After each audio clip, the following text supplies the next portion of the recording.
Guys, I'm gonna show you how easy it is to make some scalloped potatoes using your Ninja Foodi NeverStick Cookware coming up. This is Cooking with CJ, the show about cooking, drinking, barbecue, and all the other stuff that goes along with it. I am not a chef, I am not a bartender, I am not a pit master, but I play all three on TV. I'm gonna show you how to make quick, easy, tasty recipes and have a little bit of fun along the way. So let's get this party started. What's up, guys? Welcome to Cooking with CJ. I'm CJ, and if you're a returning subscriber, part of CJ's crew, you know I love you. If you're new to the channel, make sure you hit that red subscribe button, that bell next to it, so you get alerts on all what we're doing on the channel. So what are we doing here today? Guys, we are going to make some scalloped potatoes.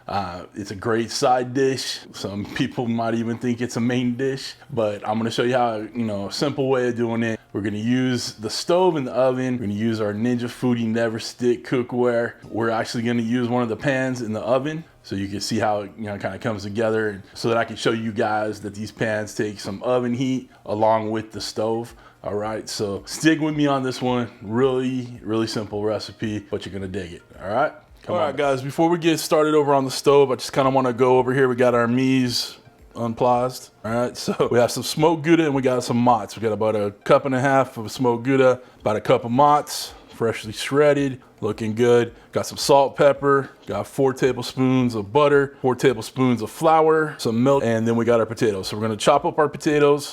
If you guys want, perfectly even slices, break out that mandolin, but those things scare me. They're knuckle scrapers. I don't dig them. I'm gonna chop mine up using my handy dandy Dollar Strong knife, all right? So let's get chopping and then we'll get over on the stove. All right, y'all, let's get started on these potatoes. I'm gonna kind of square them off. Put these edges to the side. All right, now we're gonna start our slices. Go as thin as you can, but watch them fingers, all right? All right, so you're looking, all right, oven's preheated.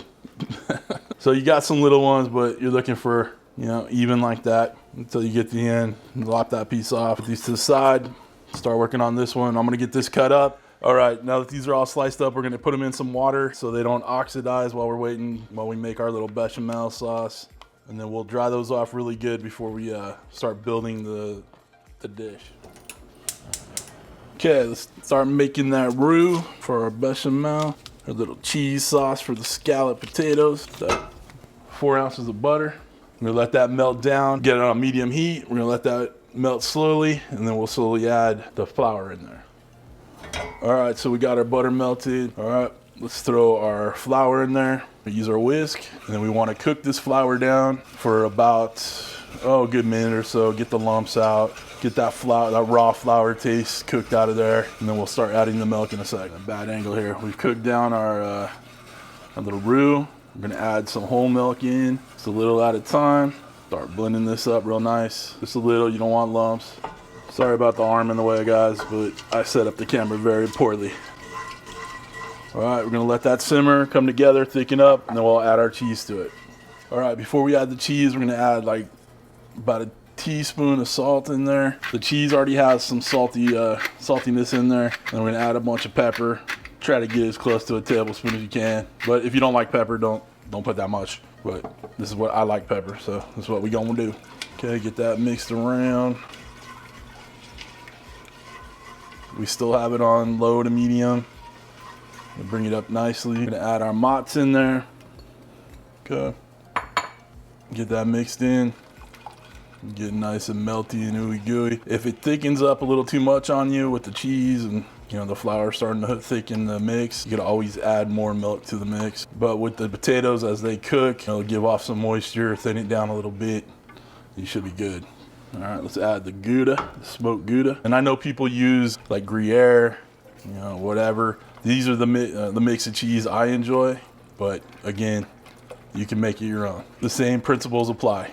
You want to make a nice white bechamel, and then you add your cheese in, get it nice and thick, and get it ready for the potatoes. All right, team, we're gonna start building this. We have our Ninja Foodi NeverStick pan here. We're gonna start layering out the potatoes. Not entirely like stressing out about the rhyme or reason with these in here. I'm gonna build a nice little level. In other pans, you'd have to put, butter the dish, or butter the pan, I mean. But with the NeverStick coating here, you don't have to do that. So got a nice little layer right here going. Let's add half of the cheese sauce in there.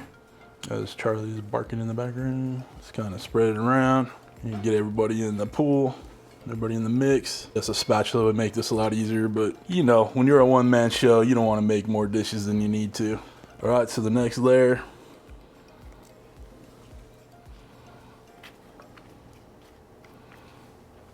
Okay, the rest of the cheese sauce goes over the top of all this.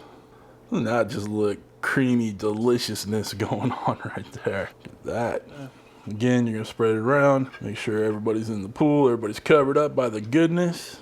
We're ready to go in the oven. You can cover it with tin foil if you don't have a lid, but luckily for me, I have a handy dandy lid. We're going in the oven, 350, 40 minutes. Gonna take off the lid, do another 10 or 15 minutes without the lid to kind of brown up the top, and then we're ready to eat this bad boy. All right, get it in the oven, got it on 350. Gonna let it go 40 minutes, and then we'll check on it, pull that lid off. Okay guys, our 40 minutes is up. I'm gonna pull this out so I can get a better feel for that lid, that bubbly goodness right there. Gonna put it back in for another 10, 15 minutes, brown at the top, and then we're good to go.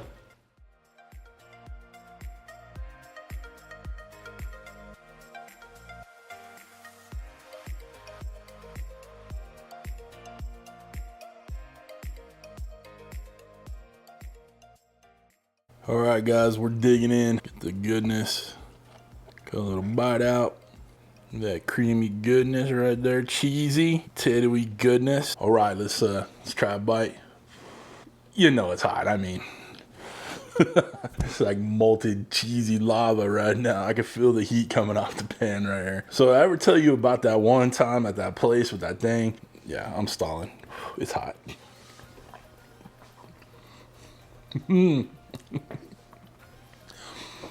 Oh, wow, that's so good, but it's so hot.